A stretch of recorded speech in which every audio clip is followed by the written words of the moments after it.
What's going on, guys? Welcome back to the PT Coffee Cast, brought to you by The Movement. My name is Dalton, and alongside me today is my beautifully bearded friend, William. William, how are we doing today? I'm doing really good. I was just saying though, completely done my entire coffee. I Yeah, think you are too. I'm almost there. And you know what? That's okay. That's a sign of how fired up we are about our guests today because we're coming back at you guys with another interview episode. We're throwing it back, man. We're really throwing it back. We have our guy Andy Chen on the podcast today. He is the founder of Moment Physiotherapy and Performance, founder of Moment Education, formerly known as Embark Lifestyle on Instagram. We're super pumped to have Andy on the podcast. What's going on, Andy? Nothing much, man. I almost kind of teared up a little bit, and I was like, is he gonna say my beautifully bearded friend? Because like if he does, like my heart's gonna drop. No, man. Appreciate you guys for bringing me on. Again, this might be the third time, I think but we're up to four, maybe almost. if this goes on for like 40 years, I can't wait to see like a nice gray beard. My beautifully bearded, cracked up voice. Like this is By gonna be then, by then I might have like somewhat of a beard, you know? No, but appreciate you guys for bringing me back on. Always so nice to see you guys. And I still can't believe we've never met in person, but that's going to change this year. I have a strong feeling about that. Yeah, for sure. It is crazy. And like I know we were talking about before we dove into the podcast, just kind of like, reminiscing back on when we were in physio school and talking about social media and like, it is crazy to see like the development of you and like what we're doing and seeing some of those things come to fruition. Cause I think like, when you're in it as a student or a new grad, and I'm sure like, you've worked with so many new grads now, and there's like these moments where you don't think that it's going to ever happen. And so like to look back and see, some of those things that we talked about, when we were in physio school happening right now, it's a really cool thing to reflect on. Yeah, there's probably like a moment in time in my life where I'm like, wow, I'm just happy that I got into physical therapy school. So like, all the random things that kind of happen now as a business owner, you always got to like take a step back. It's like, it's not bad. You got it pretty good. So definitely crazy to think back to like the times when we were collabing on Instagram posts and doing stuff like that. Yeah, for sure, man. And I think like, I know your big thing with what you're doing with your practice, and as well as like the mentorship is like trying to develop these aha moments. I'd love for you to talk a little bit more about just like your philosophy around your practice and what you're doing with like moment education, because I think like your journey into that is really cool, and I think there's a lot of things around that we could talk about that kind of shows and highlights like who you are and what you're doing. No, for sure. I mean, this is something that I've been diving into a little bit more recently. I would say like Q3, Q4 of last year. I just kind of realized I was like, man, I got to be a better like leader. And it's hard because no one likes to admit that they're a great leader, right? That sounds like almost like obnoxious. I'm like, so who do I learn to lead from? I ended up having someone talk on our mentorship, and he recommended a book. It was by the one of the guys that followed the All Blacks, and it was just a leadership book. And he just mentioned like little things like, oh, sweep the sheds, right? Never be too big to do little things. And I just kind of sat down one day and I was like, man, I gotta figure out why the hell we're building, Moment Physical Therapy Performance. So I kind of came to like a mission statement, vision statement, and core values. And I felt like ever since having that, it kind of gives me a little bit more guidance, but also lets our guys know like what we're working towards, right? So like our mission statements, like Moment focuses on improving the human experience for clinicians who will in turn improve the human experience for patients. And vision statement is we are building an environment where clinicians are supported in their growth in order to provide a space for patients to thrive. And for me, and I zoom out, I'm like, oh man, what have we been missing, right? I had a job that I was burnt out in. Christy had a job that she was burnt out in. Both our therapists on our team had jobs that they were both burnt out in. One of them was burnt out as a student. So it's like, how can we possibly, we can learn all that we want, but if there's no environment to practice the way that we see fit, things will never kind of come into fruition. And afterwards, you kind of come up with core values, but I'm like, man, I don't want to come up with core values that are kind of corny, right? So I was like, let me create an action and then describe it with the word, because I think that way it kind of brings it to life. So we have like a handful of core values: be a human, which is like authenticity; sweep the sheds, which is humility; set the example, leadership; do your best, integrity; fall forward, which is going to be resilience; delay gratification, which is grit; make the team better, community; make an impact, purpose; and then have some fun, which is fulfillment. And for me, it's like if we're doing all of these things, then I think we're going to be on the right path. And if we ever get into a position where, we're speaking with someone on a team and they're struggling, we can kind of come back to our core values, right? Like someone might have made a mistake, and I'm just going to be like, hey, did you try your best? Like, can you tell me you did your best? And if you're like, yeah, I did. And I'm like, all right, then let's move on. Let's just figure out what else we can do to help you, right? Like, are we respecting our core values? Because now it makes it easier to make decisions. And I think it just gives us all a North Star when we're struggling. It's like, what can we fall back on? Yeah, totally. I love that. And I mean, like, it's funny because it's one of those things that, like, if you read any business book or any, like, listen to any podcast, they always talk about that kind of thing, right?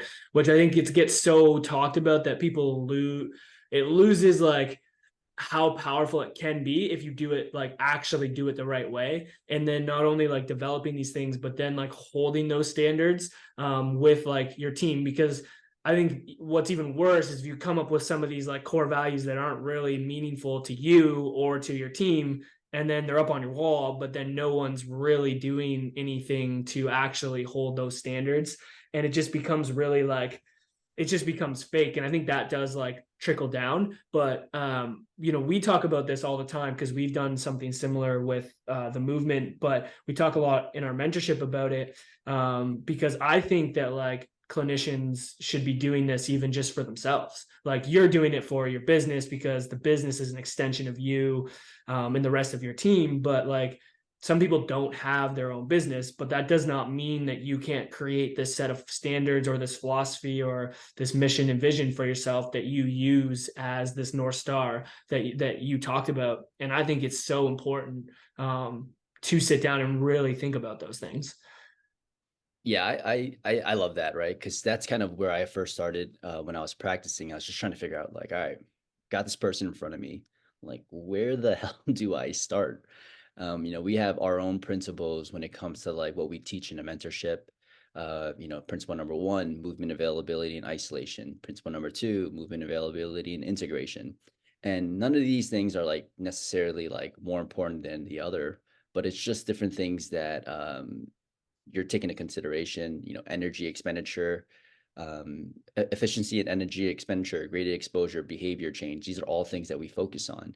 So when I take a seminar and I'm thinking about my framework, and I'm taking from someone else's framework and putting it into mine after these weekend courses, I'm always thinking about like, how does it fit within my principles? Like, what am I trying to accomplish, right? Because if someone comes in, it's like there are certain things that you absolutely have to do, right? You absolutely have to gradually expose this person to the demands of their goals. You absolutely need to improve movement availability and isolation, right? Like, whether that's mobility or the ability of a joint to produce torque, it's like, I can't ask you to do things in integration if you don't have the tools to do it, right? I'm just going to keep being frustrated. Like, hey, try this cue, do this cue. I'm giving 5 cues, and I'm like, I haven't taken into consideration that the joint itself isn't prepared to handle those goals.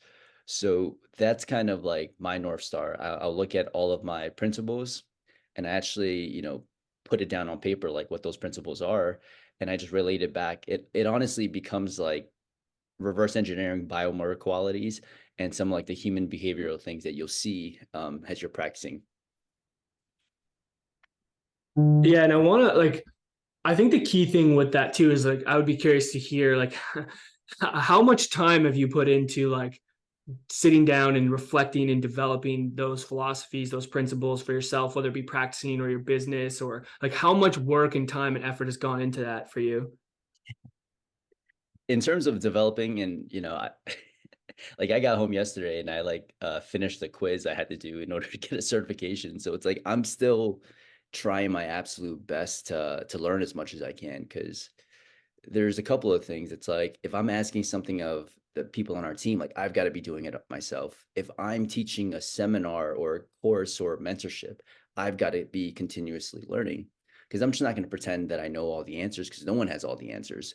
We're just, I made a post about this today. Like everyone, it's okay to fail. It's okay to make mistakes, as long as you keep updating your framework to account for those mistakes and failures. And for me, I'm trying to put the best product forward, which means I have to keep failing and I have to keep updating. One of the reasons why people really appreciate the mentorship is because I help people learn from my mistakes so that they don't have to make the same ones. And then we, as a collective, keep making mistakes together and growing. We have a Slack channel where people can post up their own cases. Maybe they're posting up things that they're learning, or maybe it's their own rehab. And we kind of work through these things together. So it's like everyone's developing at slightly different levels, but the common theme within our community is like everyone is growing. So it's like I don't want to say I have to set the precedent, but it looks much better when you're leading by example. You have like you mentioned your frameworks and whatnot, and how you're using that as a North Star. So like when you're going and taking a course, you are kind of putting it up against, and how can you add an update? How has that influenced? Because at the beginning you kind of mentioned, oh, I was feeling burnout, like I wasn't really, having energy for my practice. Like how has that influenced how you feel day to day, like going about your practice? There's I think I'm in the minority when I say that, like, I think people should bring home their work, right? Because ideal, and it's tough. I think you should bring home your work if it's work that you enjoy. And if it's not work that you enjoy, you should probably look for a different job or a different profession. Because as you start to grow up and see other friends, and you build your own business and you take yourself so seriously, right? Like you really try your best to set yourself not set yourself apart from the competition or everyone else, so that you're constantly growing. And I find a lot of people that struggle as an adult or within their profession are people that don't constantly develop. So when I tell people, I'm like, you should take your work home, I generally believe it, because you have to. The only thing we really have is time, right? And if you leverage your time well and use that time to develop yourself, and I'm not saying that like you have to take home your work for like 3 or 4 hours. I'm just simply saying, like, reflect on the day that you just had on the way home. Maybe go on PubMed and read 1 or 2 articles related to this. Maybe just speak with a friend or a colleague so that you can develop a little bit more.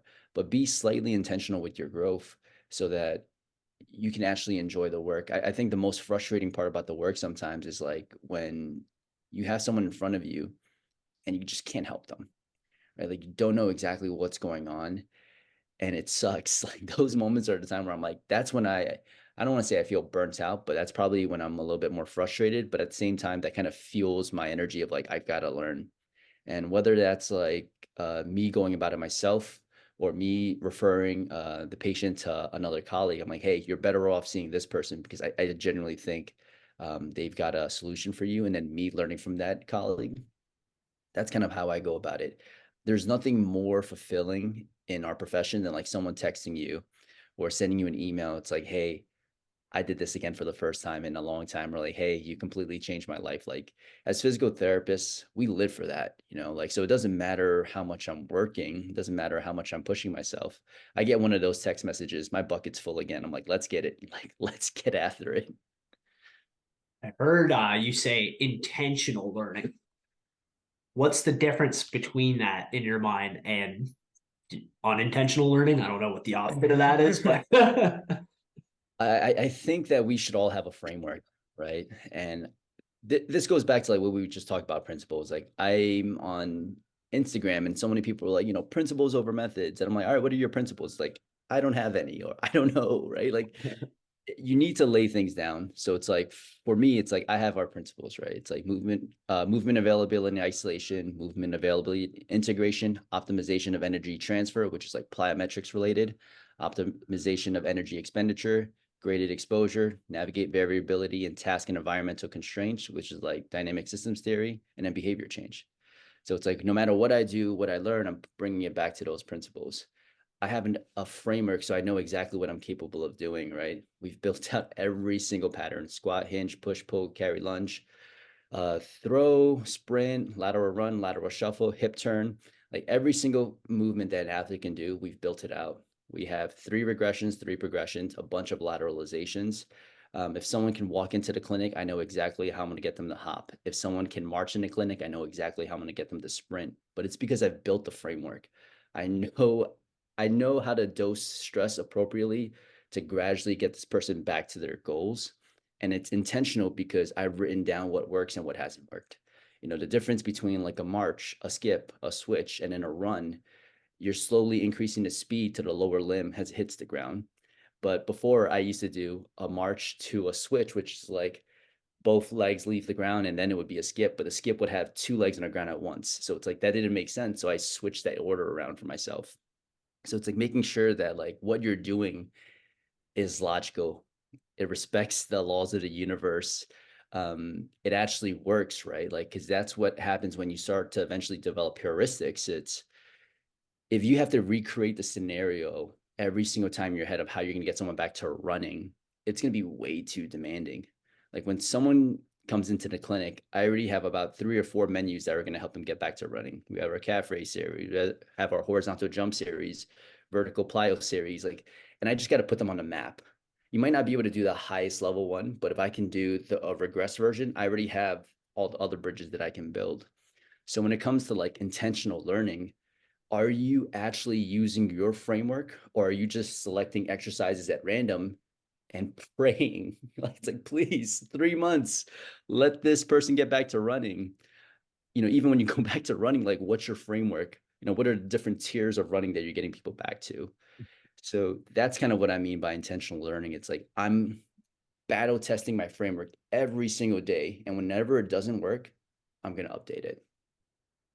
And then when you go to like a course, like let's just say you're going to like a course where somebody is really dialed in on the shoulder, then you are learning those like maybe some nuances about the shoulder that you didn't know before, maybe some specific research that you haven't read, and then you are inputting that where appropriate in those principles. Exactly. There's nothing different, right? Like at some point, like if you kind of look at like the most successful strength coaches, physios, trainers, everyone's doing the same thing. You train hard, you move things fast, you do things reciprocally, you have like aerobic bias days, you structure training in a way that's high intensity, low intensity, rest, high intensity, low intensity. You'll see so many common themes, and that's kind of what I look for. If I'm looking at 10 different schools of thought, I'm looking for the similarities because those are the things that probably matter. But when it comes to like learning something specific like the shoulder or the hip, I'm always thinking about how does this bridge the gap to the meat and potatoes, right? Like people look at the way we approach things. It's like the way we start rehab looks completely different, right? Some people might go into a lot of respiration drills. Some people might do a lot of isolated strength training. But our meat and potatoes is getting people to do the foundational GPP patterns: the squat, the hinge, the push, pull, carry, lunge, jump, throw. Like for something like the shoulder, how do I use what I've learned today to bridge the gap to throwing? Because throwing is the high intensity that you're going to put to the shoulder. If I learn something about the hip, how does this get me back to doing plyometrics and jumping, right? And if we talk about just like strength training patterns for the shoulder, how does this get me back to pushing and pulling? Because I know if I could push and pull things heavy and I could do things fast, this person is going to be all right. But if I just focus on like these motor control exercises at the shoulder, it's like, ooh, your scapula tilted 5 degrees too much. You're missing the boat. Maybe you're focusing on those things in the beginning to, gradually to find a safe starting point. But every single safe starting point needs to eventually bridge the gap to high intensity training because that's what life is. Life is intense and it doesn't slow down. So, crawling on the ground and pretending that you're going to get someone back to your sport is just not going to happen. But crawling on the ground could be a good entry point. I don't know why I found that so funny, but just the image. I won't go any further. No, I love it. I think like what's so like it all comes back to, I think starting with yourself and identifying your own values, your own principles as a clinician, and really thinking about that. And then the cool part about what we're seeing in today's like rehab world is that you have people who are creating these principles and these foundations, such as yourself.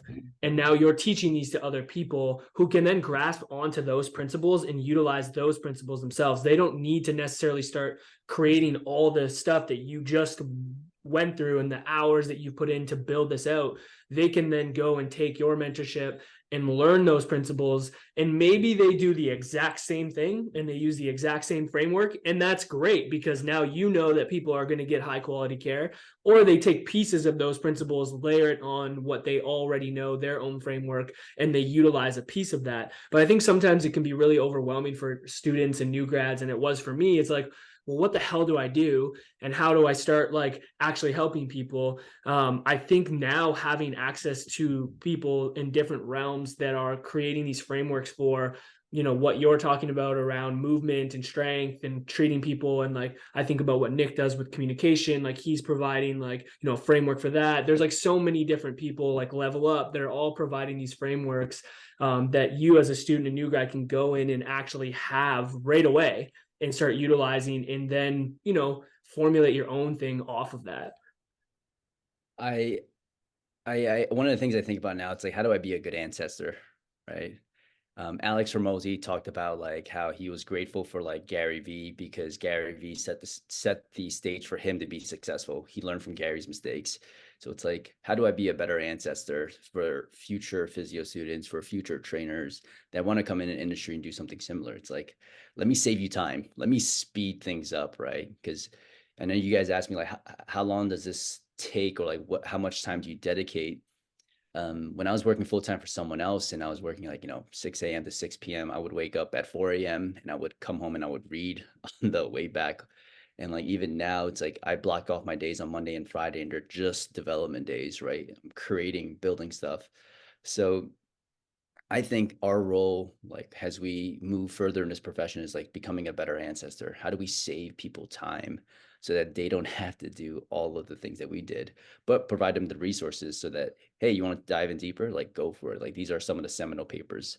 You want to read another, like the 10th paper on stretching and how it doesn't reduce injury risk, like go for it. If you want to mentally masturbate, but like if you want to actually move forward, here is like the core papers that we should all read, right? Here is the person that you should learn sprint training from, because those are the things that are going to save you time.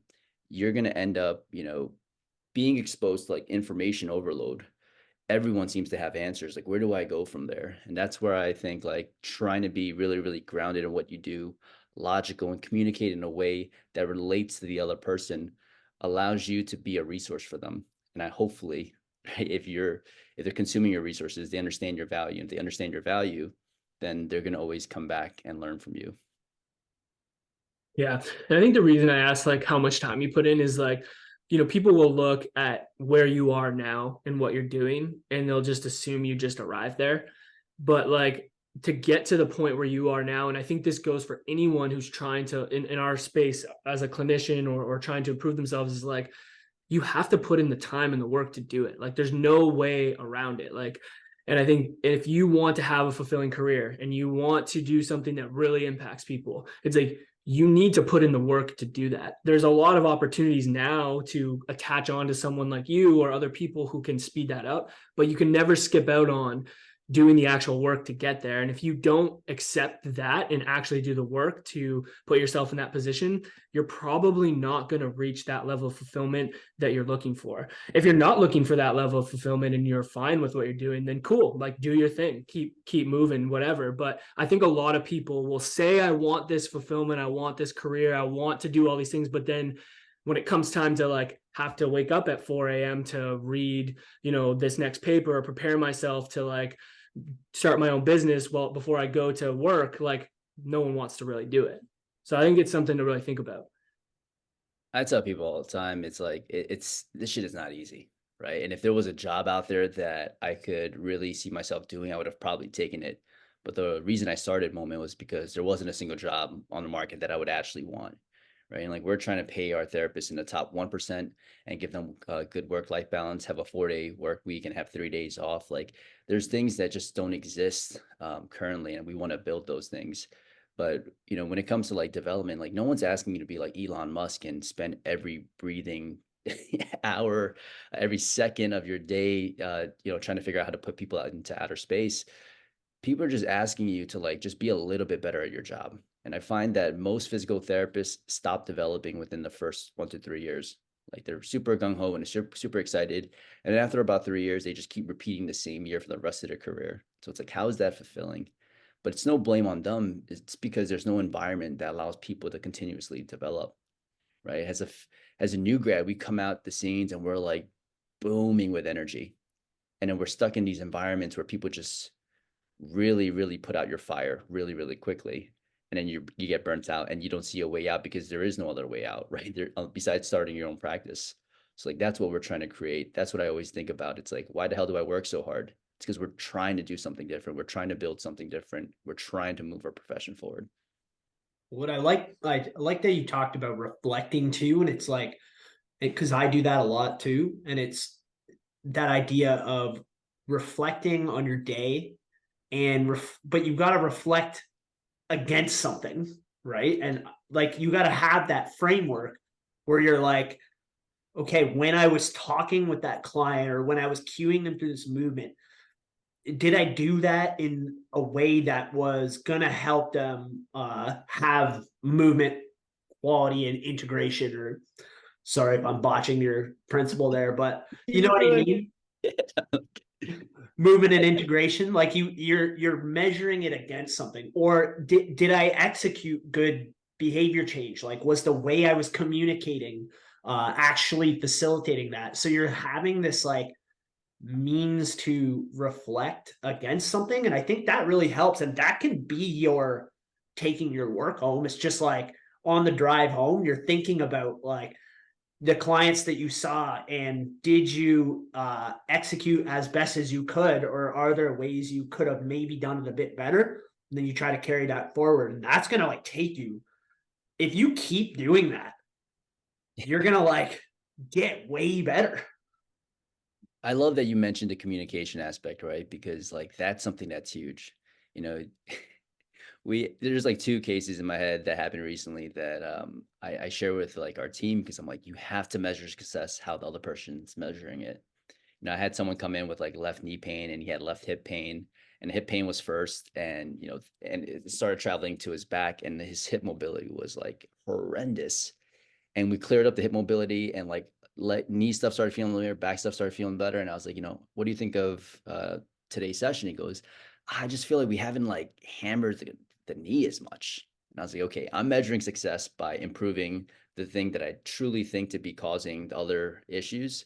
He's measuring success by like getting his quads cooked. I'm like, oh, let's go back into the gym floor. It's in my head, I'm like, I'm gonna cook you. What I mean? Like, I'm gonna this quad. And I'm like, how did that feel? He goes, oh, that was amazing. Best session ever. Right. So it's like always thinking about how is this other person measuring success? Even on the communication aspect, you talked about behavior change.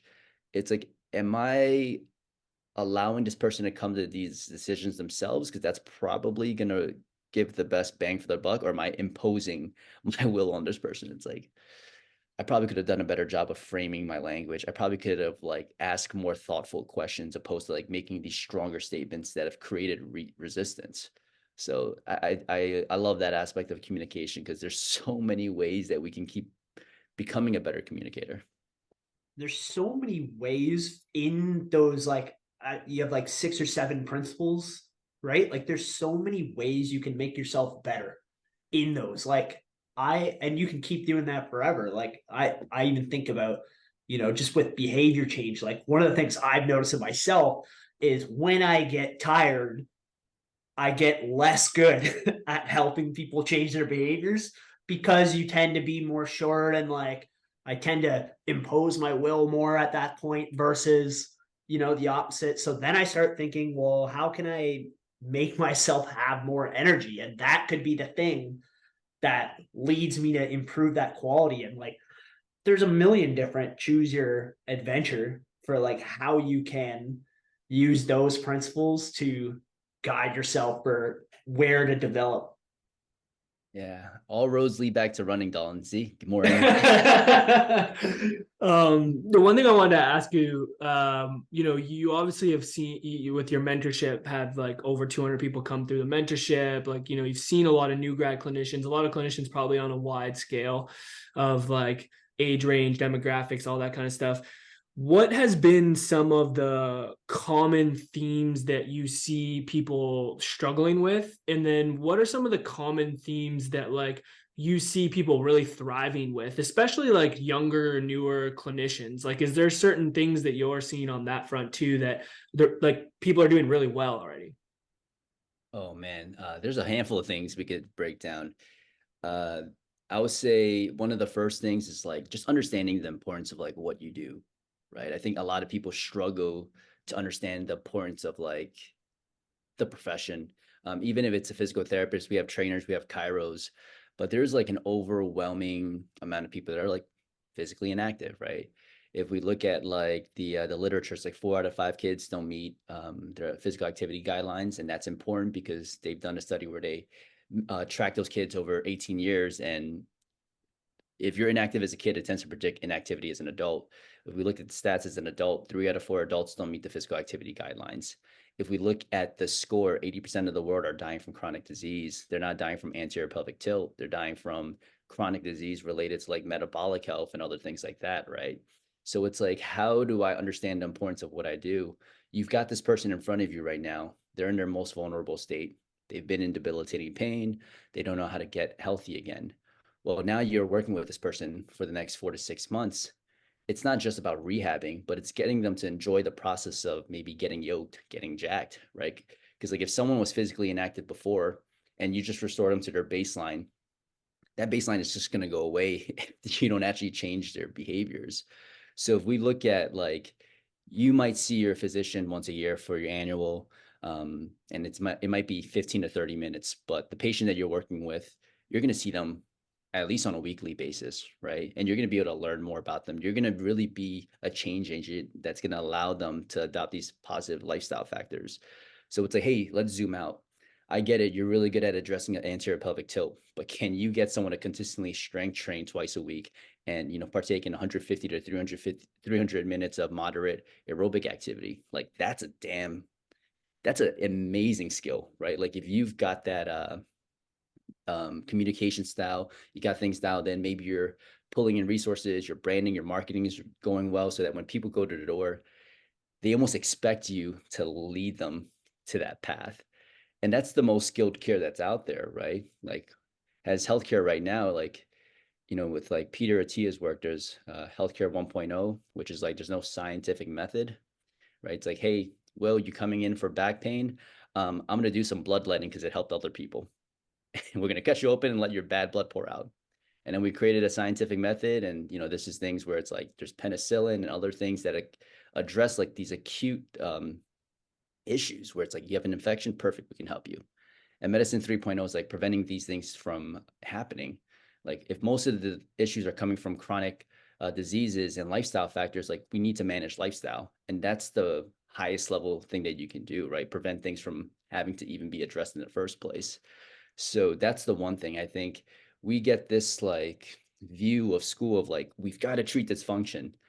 And that's really cool. That's really great, but like someone's going to keep coming back to your door if you don't actually address all the other things that come with it, right? And it's not even just a physical activity standpoint. It's like, have you been more considerate about your sleep? Have you been, thinking about strategies to relieve some of your stress, whether that's like meditation? Those are having friends, right? Like partaking in like physical activity that doesn't necessarily look like working out. Maybe, you're collecting rocks with people, like whatever it is, like it just needs to be something so that your ecosystem is improved after physical therapy. It's not getting you back to the same ecosystem you were at before that got you here. It's like, we need to make you bloom. We need to make you way better than you were when you first stepped in. So I think that's one thing.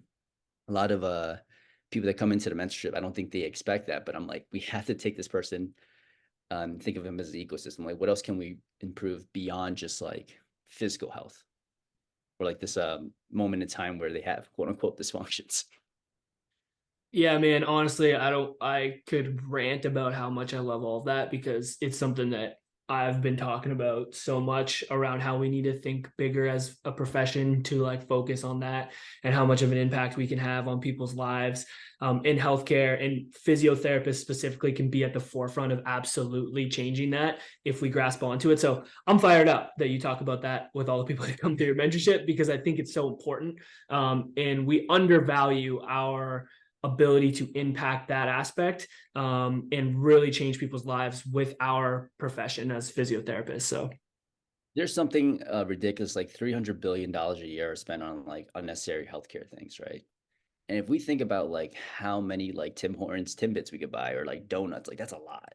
Like you can end like you can, and maybe not world hunger, but like you can help like a local a city, maybe end hunger in a city. You can, have more money for teachers and other things. So it's like the more that we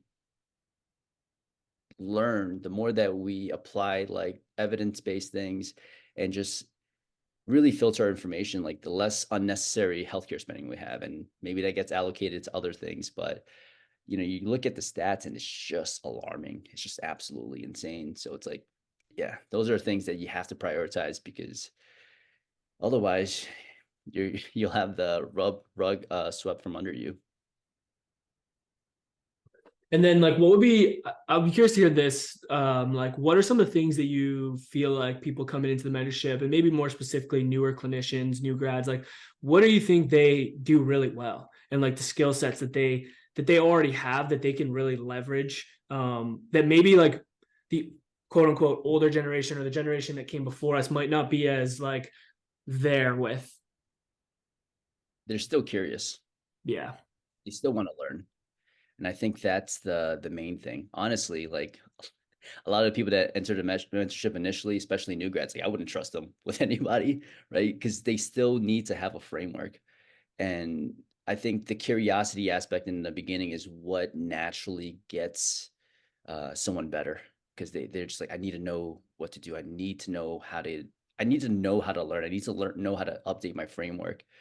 But there's so many people that I think come out of school and there's just not enough there yet, but you're motivated and you're curious. And if you never lose that, you'll be amazing at what you do because I tell people that, like, oh, thank you so much. You've changed my life. And I'm like, you would have been there regardless, whether you took my mentorship or someone else's, because you're naturally driven, you're passionate, you love what you do, and you want to get better. Right. And you're someone that's always going to improve no matter what. It doesn't matter if it's with me. So I'm glad that could be a small part of your journey, but you got to give yourself some flowers too, because like I genuinely think you were going to be okay. So that's the one thing. I think you have to be open-minded, you have to be curious, you have to want to get better. From there, like the stuff that we allow people to do, I tell people it's like, the people are like, oh, you shouldn't give people a cookbook. You should show them how to cook first. I'm like, I'm gonna give them my cookbook, and I'm also gonna show them how to cook because you're wanting people to understand how to create these lateralizations without giving them any context. Like, hey, here's a program that I put together for this individual. Here's why I implemented this for this person. And these are things that you might want to change. But like for the most part, here's the cookbook. Here's all the ingredients that we have. Here's how all the ingredients scale. And then when we have specific context, I'll show you how to change things up, right? Because you might get a ribeye steak from one part of the US and you get a ribeye steak from Japan. They're going to require different amounts of salt, different amounts of intensity, different amounts of volume. But at the beginning, I just need you to understand this cookbook. If you went to a 5-star restaurant and you're getting mentored by one of the chefs and they're just like, again, you haven't had any restaurant experience yet, cook me an egg. You're gonna be like, I have no idea what to do. It's like, cook me an egg and follow this recipe. That's gonna be better than the initial egg that you cook by yourself. Now you followed my recipe on how to cook this egg. I'm gonna give you a couple of other recipes that might potentially um, meet someone else's palate, right? So that's kind of our approach. It's like, I'm going to give you my cookbook and I'm going to show you a bunch of other variations of this recipe and when you would use it. I love it, man. That's awesome. I could go on all day with you, Andy, but I think we should like start to transition to wrap this up. So is there anything that like you want to leave people with, any thoughts, anything that's been on your mind, that you want to leave the listeners with? No, I mean, I think the one thing I'll always say, especially because like within our profession, people tend to like accrue a lot of debt. It's like physiotherapy for the Canadians out there. It's an amazing profession, right? And there's a ton of opportunity out there, and you're really going to be more well equipped to really capture those opportunities if you keep preparing yourself. Like it sounds like a lot right now, but I promise you, like if you wake up a little bit earlier, think about stuff after work and just put little pieces into play where, improving is a non-negotiable, like you're going to be okay.